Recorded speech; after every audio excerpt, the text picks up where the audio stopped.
আসসালামু আলাইকুম ওরহমতুল্লাহি ওবারাকাতুহ। বন্ধুগণ, ফটিকা জীবন জিজ্ঞাসা পাওয়ার্ড বাই স্বপ্নধারা অনুষ্ঠান থেকে সকলকে জানাচ্ছি আন্তরিক মোবারকবাদ। আমরা রমাদান কারিমের শেষ লগ্নে পৌঁছে গিয়েছি। প্রত্যেকেই নিজের কাছে প্রশ্ন করব, আমি কি সঠিক আমলগুলো করতে পেরেছি? আমার সলাত, আমার তারাবিহ, আমার তাহাজ্জুদ, সুহুর, ইফতার, রমাদানের রোজা কতটুকু সঠিক হলো? আমার জবান কি বিশুদ্ধ ছিল? আমি কি কাউকে ঠকিয়েছি? আমার জাকাত কি ঠিকমতো আদায় করেছি? এমনটি না হলে এখনই সময়, আর সেই সময়টিতে আপনারা এ সমস্ত বিষয়ের যত মাসালা আছে জেনে নেবেন এ অনুষ্ঠান থেকে ইনশাআল্লাহ। বন্ধুগণ, আপনাদের মূল্যবান প্রশ্নের জবাব দেবেন বিশিষ্ট আলেমে দ্বীন অধ্যাপক আনোয়ার রশিদ আহমদ মাদানী। আসসালামু আলাইকুম ওয়া রাহমাতুল্লাহি ওয়া বারাকাতুহু। ওয়ালাইকুম আসসালাম ওয়া রাহমাতুল্লাহি ওয়া বারাকাতুহু। আহলান ওয়া সাহলান। জাযাকাল্লাহু খাইরান। কথা বলছি আমি ডক্টর শহীদুল ইসলাম বারাকাতি। আপনাদের সাথেই কথা বলবো এবং এই অনুষ্ঠান জুড়ে থেকে যে সমস্ত বিষয়ের সমাধান দরকার দিব ইনশাআল্লাহ। ওয়ালাইকুম আসসালাম ওয়া রাহমাতুল্লাহ। জি, হ্যালো, আসসালামু আলাইকুম। ওয়ালাইকুম আসসালাম, প্রশ্ন করুন। জি, আমি জিয়া বলছিলাম মণিপুরি পাড়া থেকে। আমার একটা কোশ্চেন ছিল, সেটা হলো যে জি জিয়া ভাই, আপনার টেলিভিশনের সাউন্ডটা কমিয়ে কথা বলুন, ওখান থেকে প্রচুর আওয়াজ আসতেছে। জি, হ্যালো হ্যালো হ্যালো। আমার প্রশ্নটা ছিল যে ঈদ বিষয়ে, যে আমরা সৌদি আরব এবং আমাদের দেশে এই পার্থক্যটা সৌদি আরবের সাথে মিল রেখে ঈদ, আবার আমরা আমাদের চাঁদ দেখে আমরা ঈদ করি। আমার প্রশ্নটা হলো, মহানবী হযরত মুহাম্মদ সাল্লাল্লাহু আলাইহি ওয়াসাল্লামের কি কোনো উদাহরণ কি আছে কি এরকম যে উনি এরকম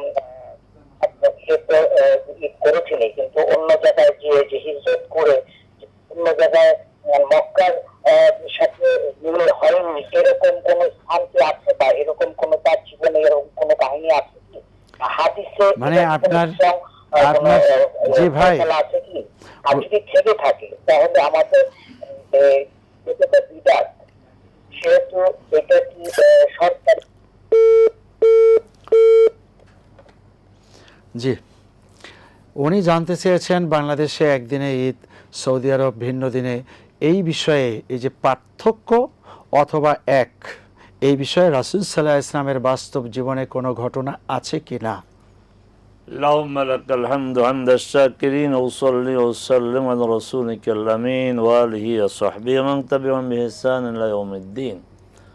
আমাদের এখান থেকে বারবার অনুরোধ করা হয় টিভি ভলিউম কমানোর জন্য, আপনারা কমান না, এতে আমরা একটু সাউন্ডের সমস্যায় থাকি, পরিষ্কার বুঝি না। হ্যাঁ, বিষয়টা হচ্ছে এই উম্মাহ এক উম্মাহ, অতএব উম্মার যাবতীয় বিষয় একই হবে। আমরা একই নিয়মে সালাত আদায় করি, রুকু সেজদা একই সময়ে সালাত আদায় করি। একই সময় বলতে সৌদি আরবে যখন জোহর, আমার এখানে জোহর না। একই সময় বলতে সূর্যের সাথে সময়ের মিল রেখে সারা পৃথিবীর মুসলিম সূর্য উদয়ের আগে ফজর পড়ে, সারা পৃথিবীর মুসলিমরা সূর্য অস্ত যাওয়ার পরে মাগরিব পড়ে, তাদের ঘড়ির টাইম অনুযায়ী। সিয়ামটাও তাই হওয়ার কথা ছিল, কিন্তু দুঃখজনক হলো সত্য, এই পৃথিবীর বিভিন্ন দেশে দেখা যায় যে তারা সাম দেখার ভিত্তিতে সিয়াম পালন করে, কিন্তু আমাদের এই যে এলাকাটা মানে পাকিস্তান, বাংলাদেশ, ইন্ডিয়া, এরা সবসময় আমরা পিছিয়ে থাকি। আবার আমাদের পূর্বে যারা আছে অস্ট্রেলিয়া, মালয়েশিয়া, ওরা আবার আমাদের আগে থাকে। এটা হওয়া উচিত না, এটা হওয়া উচিত না। ইসলামী স্কলারদের এই বিষয়ে আরও গবেষণা হওয়া দরকার, এবং একই দিনে সারা পৃথিবীর মুসলিম উম্মাহ সিয়াম শুরু করবে, একই দিনে ঈদ করবে, এই দিকেই অগ্রসর হওয়া উচিত। কারণ অনেক বাস্তব সমস্যা আছে, সেই সমস্যাগুলো বলার মতো এখন আমাদের সময় নেই। আচ্ছা, উনি বলেন এটা তো বেদাত, আসলে কি এটা বেদাত কি? উনি এই যে বাংলাদেশে একরকম করে ওখানে আর এক রকম করে, এটা ওনার ভাষায় এটা বেদাত এটা বলা যায় না, এটা বিশৃঙ্খলা বলতে পারেন। বেদাত তো হচ্ছে রাসূল সাল্লাল্লাহু আলাইহি ওয়াসাল্লাম সাহাবা এখন যা করেন নাই তা করা না, এটা এইভাবে এটাকে বেদাত বলা যাবে না। জি, আপনার সাথে মিল রেখে আর একটা কথা বলতে পারি, আজকে পৃথিবী এগিয়েছে, প্রযুক্তি আমাদের হাতে, সারা পৃথিবীর কোথায় কি হচ্ছে যখন তখন আমরা দেখতে পাচ্ছি। অতএব এই বিষয়টায় আশা রাখি একটা সমাধান হবে, এগুচ্ছে সমাধানের দিকে বারবার মুসলিম। আমি একটু যোগ করব, জি। আমাদের বর্তমান মাননীয় প্রধানমন্ত্রী তারেক রহমান গত বছর তিনি তখন ইংল্যান্ড প্রবাসী ছিলেন, সেখান থেকে ঈদের শুভেচ্ছা জানিয়েছেন এবং বাংলাদেশের ইসলাম আলেমদেরকে আবেদন জানিয়েছেন যে পুরো পৃথিবীর মুসলমানরা একই সাথে রমাদানের সিয়াম শুরু করবে, একই দিন ঈদ করবে। এই ব্যাপারে তিনি আকুল আবেদন জানিয়েছেন যে আপনারা একটু ভাবেন। আমি আশা করব যেহেতু উনি সরকার প্রধান এখন, তিনি ওই যে আবেদনটা তিনি করেছেন তখন তিনি প্রবাসে ছিলেন, তিনি এখন কার্যকর একটা উদ্যোগ নেবেন ইনশাআল্লাহ। গ্রান্ট মুফতিগণ বারবার এই বিষয়ে কিন্তু বসছেন, গবেষণা হচ্ছে, হয়তোবা একটা সমাধান পাবেন ইনশাআল্লাহুল আজিজ। আসসালামু আলাইকুম ওয়া রাহমাতুল্লাহ। আসসালামু আলাইকুম। ওয়ালাইকুম আসসালাম। জি, আসসালামু আলাইকুম হুজুর।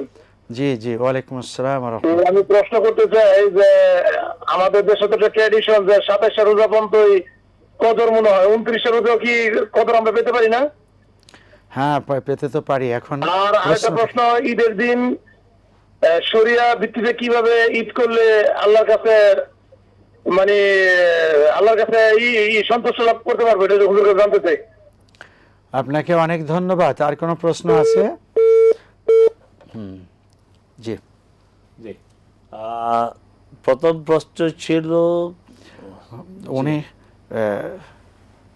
আচ্ছা, দ্বিতীয়টা বলেন ঈদের ব্যাপারটা, তারপরে প্রথমটা মনে করি। আচ্ছা, ঈদের বিষয়টা হচ্ছে ঈদের কিছু সুন্নাহ অনুসরণ করতে হয়। তার মধ্যে হচ্ছে যে গোসল করা, মেসওয়াক করা, সুগন্ধি লাগানো, তারপরে হচ্ছে রমাদান ঈদে কিছু খেয়ে বের হওয়া, এক পথ দিয়ে যাওয়া আরেক পথ দিয়ে আসা, তাকবীর বলা, তারপরে 2 রাকাত নামাজ ঈদগাহেতে পড়া এবং সবাই তাদের মহিলাদেরকে, শুধু তার মা, বোন, স্ত্রী এবং ছোট বাচ্চা যারা আছে সবাইকে নিয়ে ঈদগাহতে যাওয়া, এগুলো হচ্ছে ঈদের দিনের সুন্নাহ।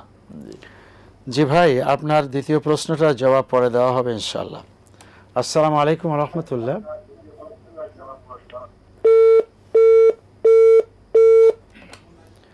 দুঃখিত, সংযোগটি বিচ্ছিন্ন হয়েছে। আসসালামু আলাইকুম ওয়া রাহমাতুল্লাহ। ঈদের রাত্রিটা কিভাবে যাপন করবে, এই লক্ষ্যে রাসূলের কি হাদিস বা দিক নির্দেশনা আছে? ঈদের রাত মানে ঈদের আগের দিনের রাত, এই রাতে আপনি অন্যান্য আপনার রাতের মতোই, একটা কথা সবসময় খেয়াল রাখবেন, কোনো বিশেষ রাতে কোনো বিশেষ ইবাদত নাই। যেমন লাইলাতুল কদর না, কোনো বিশেষ ইবাদত নাই। আপনি এই রাতে অন্য রাতের মধ্যে তাহাজ্জুদ পড়বেন, আল্লাহর কাছে গুনাহের জন্য ক্ষমা চাইবেন, তারপরে রাশিদুল্লাহ আনহা থেকে বর্ণিত এত দোয়া যে আল্লাহুম্মা ইন্নাকা আফুউন তুহিব্বুল আফওয়া ফাআফু আন্নি, এই দোয়া। হ্যাঁ, ভাইয়ের প্রশ্ন যেহেতু লাইলাতুল কদরের প্রসঙ্গ আসছে এখন মনে পড়ছে। হ্যাঁ, 27 তারিখ লাইলাতুল কদরকে নির্ধারণ করা, এটা সুস্পষ্ট রাসূল সাল্লাল্লাহু আলাইহি ওয়াসাল্লামের বিরুদ্ধে অবস্থান নেওয়া। আবারও বলছি, 27 তারিখকে, 27 মানে রাতকে, মানে 26 রমাদান দিবাগত রাতকে লাইলাতুল কদর নির্ধারণ করা, এটা সুস্পষ্ট রাসূল সাল্লাল্লাহু আলাইহি ওয়াসাল্লামের বিরোধিতা, কারণ রাসূল সাল্লাল্লাহু আলাইহি ওয়াসাল্লাম এটা করেন নাই। এই বিষয়ে আমরা আমাদের ইলেকট্রনিক মিডিয়া, প্রিন্টিং মিডিয়া, আমাদের দায়িত্বশীল, আমাদের ইমাম, খতিব সবাইকে বিনীতভাবে অনুরোধ করছি, রাসূল যা বলেছেন তাই করেন। শেষ দশকের প্রতি রাত, শেষ দশকের বিজোড় রাত, শেষ 7 রাতের বিজোড় রাত, সর্বশেষ রাসূল বলেছেন ইলতামিসুহা ফিত্তাসিআত ওয়াসসাবিআত ওয়াল খামিসা, এটা খোঁজো 25 তারিখ রাতে, 27 তারিখ রাতে, 29 তারিখ রাতে। শুধুমাত্র 27 তারিখ নির্ধারণ করা যাবে না, যাবে না, যাবে না। হ্যাঁ, ওনার প্রশ্ন ছিল যে 29 তারিখে হতে পারে। হ্যাঁ, হতে পারে। শেখ আমাদের কাছে প্রশ্ন ছিল এবং আর এক ভাই বিরতির ভিতরে প্রশ্ন করেছিলেন যে আমাদের দেশে এই যে 27 ফিক্সড করে ফেলেছে, রাষ্ট্রীয়ভাবে ছুটি ঘোষণা হয়, রাষ্ট্রীয়ভাবে ভাব গাম্ভীর্যতার সাথে পালিত হয়, এটা থেকে আমরা বিরত থাকতে পারছি না কেন? খুবই গুরুত্বপূর্ণ কথা বলেছেন ভাই। এই প্রশ্ন তো আমাদেরও। আমি আমার আলোচনায় বলেছিলাম যে আমাদের বর্তমান মাননীয় প্রধানমন্ত্রী তিনি লন্ডনে যখন প্রবাস জীবনযাপন করছেন গত বছর, তিনি এদেশের আলেমদেরকে, স্কলারদেরকে তিনি আহ্বান জানিয়েছিলেন। তা আমি বলেছি, তিনি তো আহ্বান জানিয়েছিলেন, তখন আপনার কার্যকর পদক্ষেপ নেওয়ার ক্ষমতা তার ছিল না। এখন যেহেতু আছে, আপনারাও নিজ নিজ জায়গা থেকে আবেদন করেন। আমরা তো বললাম যে তিনি এখন কার্যকর পদক্ষেপ নিতে পারেন, কারণ এই বিষয়টাকে তিনি খুব ইতিবাচকভাবে চিন্তা করেছেন যে সারা পৃথিবীর মুসলিম উম্মাহ কেন তারা একই দিন রমজান সিয়াম শুরু করতে পারে না, পারা উচিত। কেন তারা একই দিন ঈদ উদযাপন করতে পারে না, করা উচিত। এই নিজ নিজ জায়গা থেকে এই ভাইয়ের প্রশ্নটা হলো 27 তারিখে যে লাইলাতুল কদর ফিক্সড করা হয়েছে, ও লাইলাতুল কদর, হ্যাঁ আচ্ছা, এই লাইলাতুল কদর পরে একই তো কথা, এটা তো আরো মারাত্মক। কারণ আল্লাহ রসুল সাল্লাল্লাহু আলাইহি ওয়াসাল্লাম লাইলাতুল কদরকে 27 তারিখ নির্ধারণ করেননি। তিনি বলছেন শেষ দশক, তিনি বলছেন শেষ দশকের বিজোড় রাত, তিনি বলেছেন শেষ 7 রাতের বিজোড় রাত, এবং সর্বশেষ বলেছেন 25, 27, 29। এগুলি সহিহ মুসলিম, সহিহ বুখারীর হাদিস। একটি হাদিসও তো এইভাবে নেই যে 27 তারিখ। একটা মানে ওই বাঙালিকে হাইকোর্ট দেখানোর মতো একটা কথা বলা হয় যে ইন্না আনজালনাহু ফি লাইলাতুল কদর, এখানে 9টি অক্ষর আর এটা 3 বার এসেছে, অতএব 3 নং 27। কি সুন্দর অঙ্ক! আহারে, এই অঙ্কটা কি রাসূল বুঝেন নাই? যার উপরে এই ইন্না আনজালনা নাজিল হলো লাইলাতুল কদরে, তিনি অঙ্ক বুঝলেন না। এই শত শত বছর পর কোন এক মানে মৌলবীরা এই অঙ্ক বুঝে গেল যে এইভাবে 27 তারিখ হয়। এবং ইমাম আবু হানিফার ব্যাপারেই কথা বল, তিনি নাকি কথা বলেছেন ডাহা মিথ্যা কথা। ইমাম আবু হানিফা, ইমাম আজম রাহিমাহুল্লাহ এই ধরনের উদ্ভট কথা রাসূলের বিপরীতে গিয়ে বলতে পারেন না। আমরা এখান থেকে বেরিয়ে আসতে পারছি না কেন, এর জবাবে আমি একটু যুক্ত করব। সেটা হলো কিছু ভ্রান্ত বিষয় সমাজে এস্টাবলিশড হয়ে যায়, সেখান থেকে আসতে একটু সময় লাগে। তবে আমরা এখান থেকে যে হক কথাগুলো বলছি, আর এই যে সহিহ হাদিস এখন তুলে ধরা হলো, এখন দেখা যাবে যে এটা উপলব্ধি করছে 1 লক্ষ মানুষ, আগামী বছর এটা 2 লক্ষ হবে। ঠিক এভাবে এখান থেকে বহু বিষয় বলা হয়েছে, এটা আস্তে আস্তে বাড়ছে। একজন ভাই বলছেন যে মিলাদের ব্যাপারে আপনারা যেটা বলছেন আমরা 70% মেনে নিয়েছি, মোনাজাতের ব্যাপারে যা বলছেন আমরা 80% মানুষ মেনে নিয়েছে। ঠিক এই পার্সেন্টেজ এক সময় বেড়ে যাবে এবং সবাই মিলে তখন হয়তো এই প্রত্যেকটা রাত্রে আমরা লাইলাতুল কদর অনুসন্ধান করব। সে পর্যন্ত বন্ধু আপনার নিজের আমল আপনি নিজে করতে থাকুন। আসসালামু আলাইকুম ওয়া রাহমাতুল্লাহ। হ্যালো, জি আসসালামু আলাইকুম। হ্যাঁ ওয়ালাইকুম সালাম। প্রশ্ন করুন। হ্যাঁ, আমার প্রশ্নটা হচ্ছে জি, ইফতারের সামনে রেখে যদি কোনো রোজাদার দোয়া করে সে দোয়া কবুল হয়, এই হাদিসটি ইবনে মাজাহ, তিরমিজি শরীফ এবং মুসলিম শরীফে এসেছে। কিন্তু আমি জানতে পারলাম এই হাদিসটি নাকি হাসান হাদিস। এই হাদিসটি যদি হাসান হাদিস হয়ে থাকে তাহলে কি হাদিসটি গ্রহণযোগ্যতার দিক দিয়ে কোনো ঘাটতি আছে? আর কোনো প্রশ্ন আছে? হ্যাঁ, আর দ্বিতীয় প্রশ্ন হচ্ছে এই তারাবির নামাজ 2 রাকাত করে আপনাকে 4 রাকাত করে পড়তে পারবো? 20 রাকাত। 3 নাম্বার। আচ্ছা ঠিক আছে, জবাব শুনুন। হাসান হাদিস। জি জি ভাই, আমি সম্মানের সাথে সম্মান দিয়ে আপনাকে বলছি, যদি আমি ভুল না করি তাহলে আপনি প্রশ্নটি আমাকেই এর আগের দিন করেছিলেন এবং আমি জবাবও দিয়েছি যে একাধিক হাদিস এবং হাসান হাদিস। অতএব মর্যাদার ক্ষেত্রে অনেক হাদিস এক্সপার্টগণ বলেন যে দুর্বল হাদিস যে দলিল দেওয়া যায়, মানে আমল প্রতিষ্ঠার ক্ষেত্রে না, ফজিলতের ক্ষেত্রে। এটা তো হাসান হাদিস, এটা তো মর্যাদার কথা, ফজিলতের কথা, আমল তো হচ্ছে না। জি আচ্ছা, দাঁড়াবি না পুরো বিষয়টা যদি আবার একটু বুঝাই দেন। হ্যাঁ, পুরো বিষয়টা হচ্ছে যে আপনার ইফতারের পূর্বে রোজাদারের, ইফতার সামনে রাখার বিষয় না, রোজাদারের দোয়া কবুল হয়। যে সমস্ত দোয়া আল্লাহ ফেরত দেন না তার মধ্যে হচ্ছে আল ইমামুল আদেল, ন্যায় পরায়ণ শাসক, তার দোয়া ফেরত দেওয়া হয় না, তার মাজলুমের দোয়া ফেরত দেওয়া হয় না, তারপর রোজাদারের ইফতার পূর্ব রোজা ফেরত দেওয়া না। এখানে একটা কথা যে অনেকে মনে করে ইফতারের সময় দোয়া কবুল হয়, এই জন্য রোজা রাখা মানে না রাখলেও ইফতারের সময় দোয়া করে না। এখানে স্পষ্ট কথা হয়েছে আপনার লিস দাওয়াতুন লিস সায়েম, সায়েম মানে রোজাদারের দোয়া, বেরোজাদারের দোয়া না। তারাবির ব্যাপার প্রশ্ন করেছেন না, তারাবি তো 4 রাকাত কেন পড়বেন? 2 রাকাত 2 রাকাত, সলাতুল লাইলে মাসনা মাসনা, রাতের সলাত 2 রাকাত 2 রাকাত করে। এরপর আরেকটা প্রশ্ন, এটাই হয়ে গেছে তারাবি। শুকরান। দুঃখিত। আচ্ছা, আমাদের আরেকটা আলোচনা বাকি ছিল যে রমাদান কারিমের একেবারে শেষ প্রান্তে পৌঁছলে আখেরি আমল কি ধরনের হবে?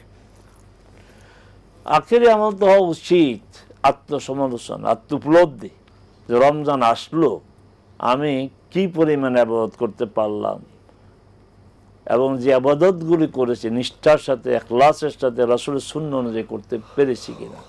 এই আবাদত এই রমাদান আল্লাহ যাদেরকে মাফ করে দিবেন, ও তাকা মিনান নার, জাহান্নাম থেকে মুক্তপ্রাপ্ত, আমি কি তাদের অন্তর্ভুক্ত হতে পেরেছি?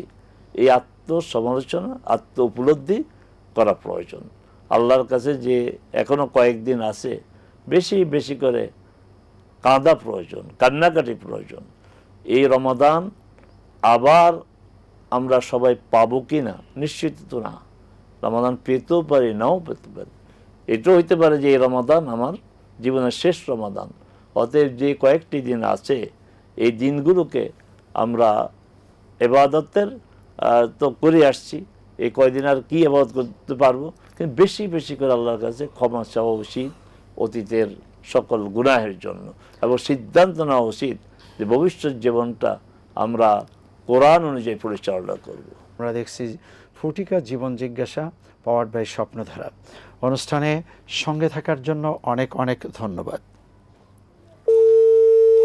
দুঃখিত যে আমাদের কাছে প্রশ্ন আছে, বিরতির আগে যেসব প্রশ্ন ছিল জবাব দেওয়া হয়েছে। আচ্ছা, তাহলে আমরা এই আলোচনাটার ভিতরে যাই যে আসলে কিছু বন্ধু এই সময়ও রোজা রাখতে পারলো না, অথবা পুরো রমজান মাস কেন্দ্রিক যারা ভুল ভ্রান্তি করে ফেলেছে তাদের সংশোধনের উপায় কি? যারা কোনো যৌক্তিক শরিয়া সম্মত মানে কারণে রোজা রাখতে পারেন নাই, তাদেরকে রোজাগুলি অবশ্যই রাখতে হবে। অসুস্থ ছিলেন বা সফরে গিয়েছেন, রোজা রাখতে পারেন নাই, রমাদানের পরে এই রোজাগুলো রাখবেন। এখানে প্রশ্ন করুন, আমাদের বোনদের কথা বলতে হয়।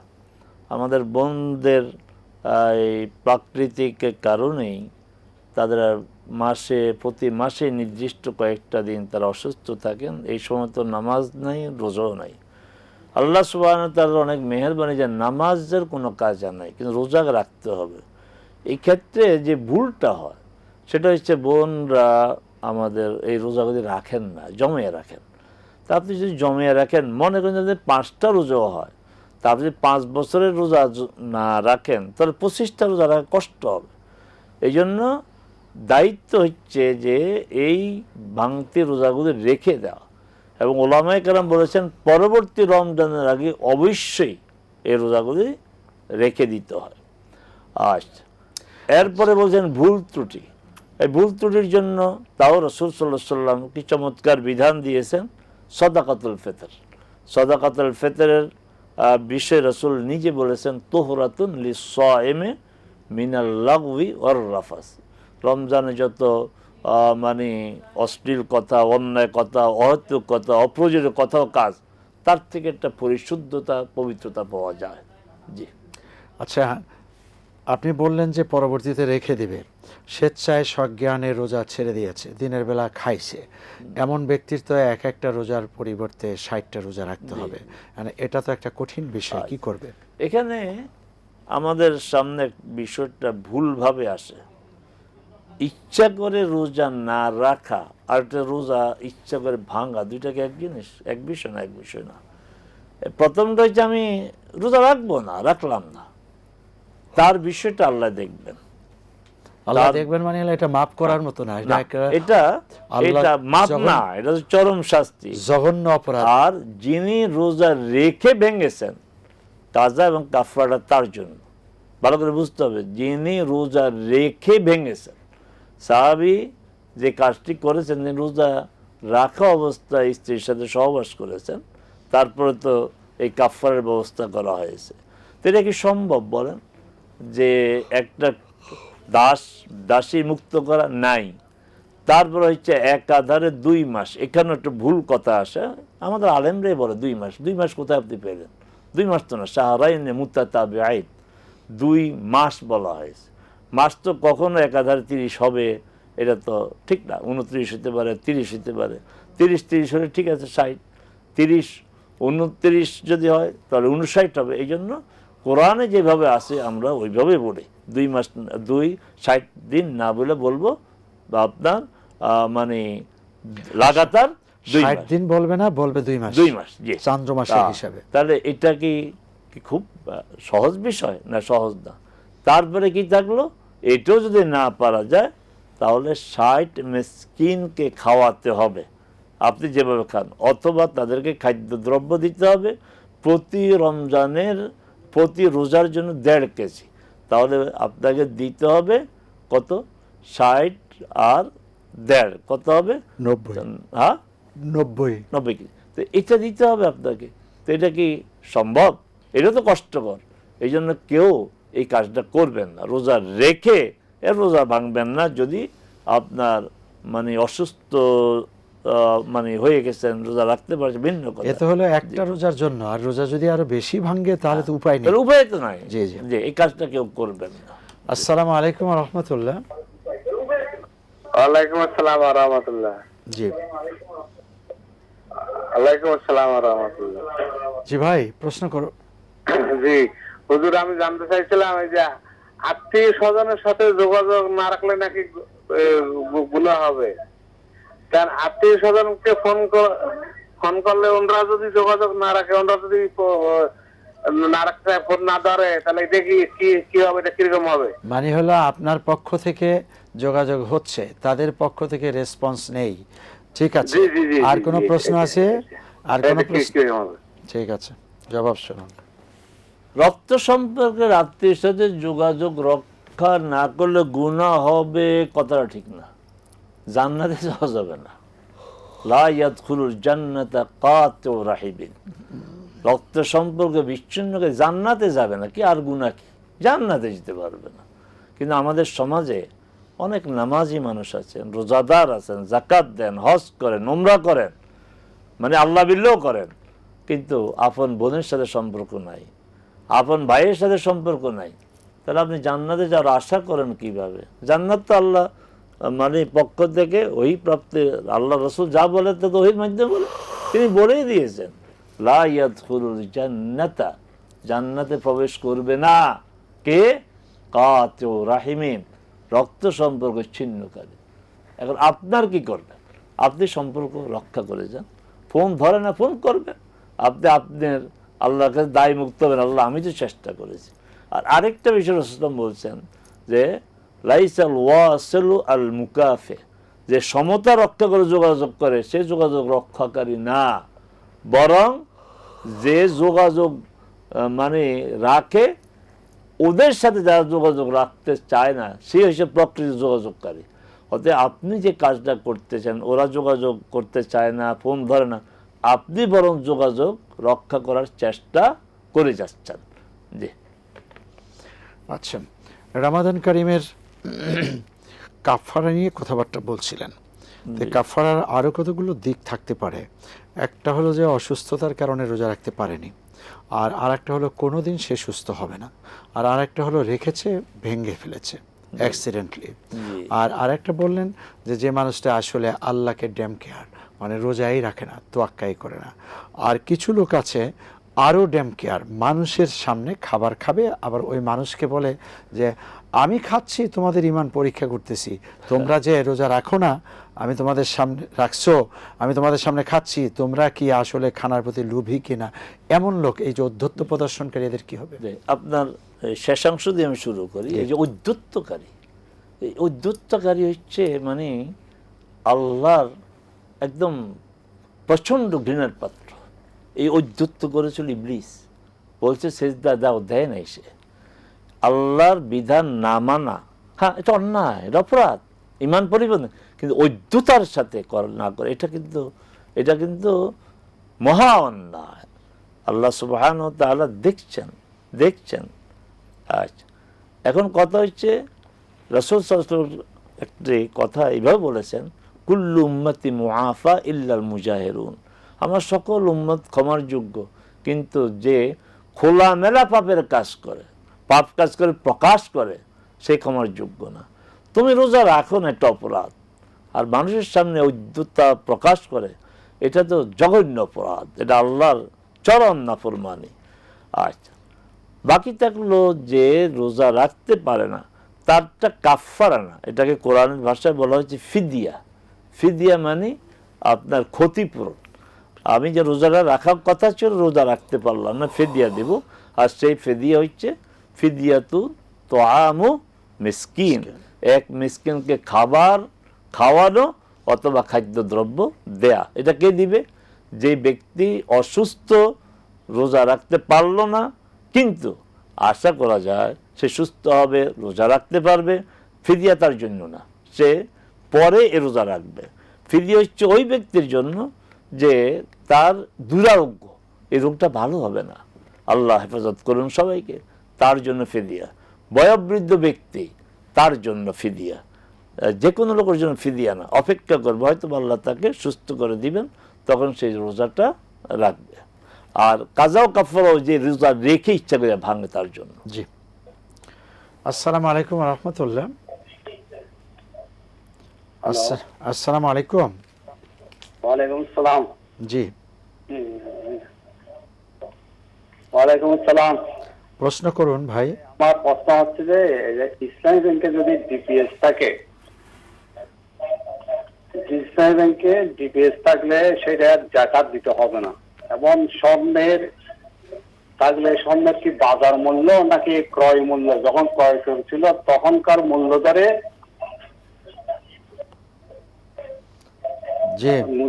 জাকাত দিতে হবে কিনা? আর কোনো প্রশ্ন আছে?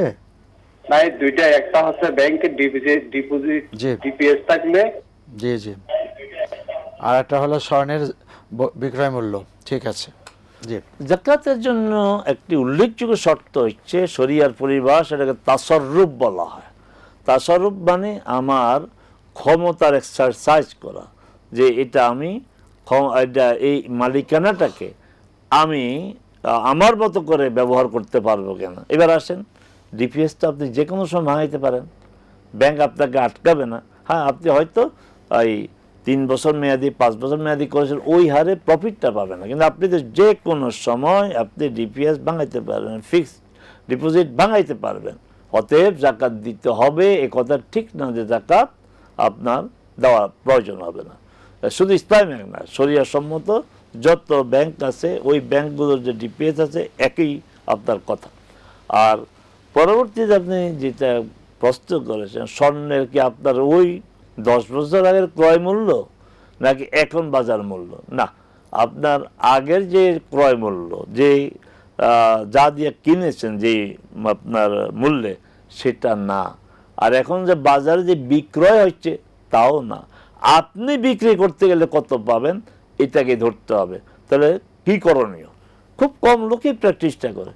আপনি বিশ্বস্ত একজন স্বর্ণকারের কাছে যাবেন, যে আপনাকে ঠকাবে না, প্রতারণা করবে না।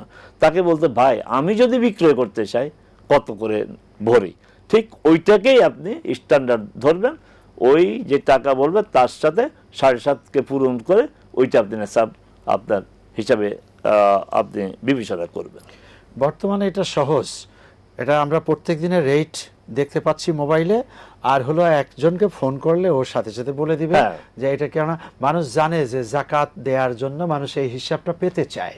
আপনি পেতে চাচ্ছেন, আপনাকে উনি বলে দিবে যে আপনি বিক্রি করতে গেলে এত ক্যারেটের স্বর্ণ এত টাকায় বিক্রি হবে বা আমরা এই মূল্য দিতে পারবো, তখন আপনি সেটা হিসাব করে টাকার 2.5%। আসসালামু আলাইকুম রহমতুল্লাহ। ওয়ালাইকুম আসসালাম ওয়া রাহমাতুল্লাহ। জি আমার একটা প্রশ্ন ছিল, জি বলবো? বলেন। যে আমাদের ধরেন আমার মিসেসের নেশাব পরিমাণ গোল্ড আছে, জাকাতের নেশাব পরিমাণ গোল্ড আছে, কিন্তু এটা অলংকার হিসাবে আছে, এটা অকেশনালি মাঝে মাঝে ব্যবহার করা হয় আর এমনি ঘরে থাকে, এইটার জাকাত হবে কিনা? আর কোনো প্রশ্ন আছে ভাই?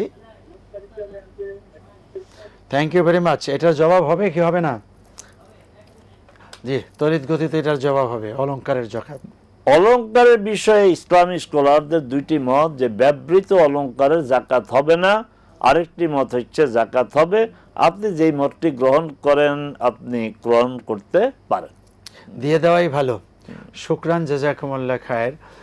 শেখ, আপনি অনেকগুলো জবাব দিয়েছেন, আল্লাহ রাব্বুল আলামিন উত্তম জাযা দান করুন। বন্ধুগণ, আমরা এখন এই শেষ প্রান্তে রমাদান কারিমকে বিদায় দিব, যেমন আবার একথাও মনে করব যে আগামী 1টি বছর কি বেঁচে থাকব, আমি কি এভাবে শিখতে পারবো, এভাবে সিয়াম সাধনায় লিপ্ত হতে পারবো। আল্লাহর সান্নিধ্য পাওয়া, জান্নাত পাওয়া এখন যেমন সহজ, এজন্য সেজদায় পড়ে থাকি, বেশি করে তওবা পড়ি এবং এই রমাদানের পুরো শিক্ষাটা সারা বছর সারা জীবন লালন করার সিদ্ধান্তে উপনীত হই। আল্লাহর কাছে সে তৌফিক চেয়ে আজকের মতো বিদায় নিচ্ছি।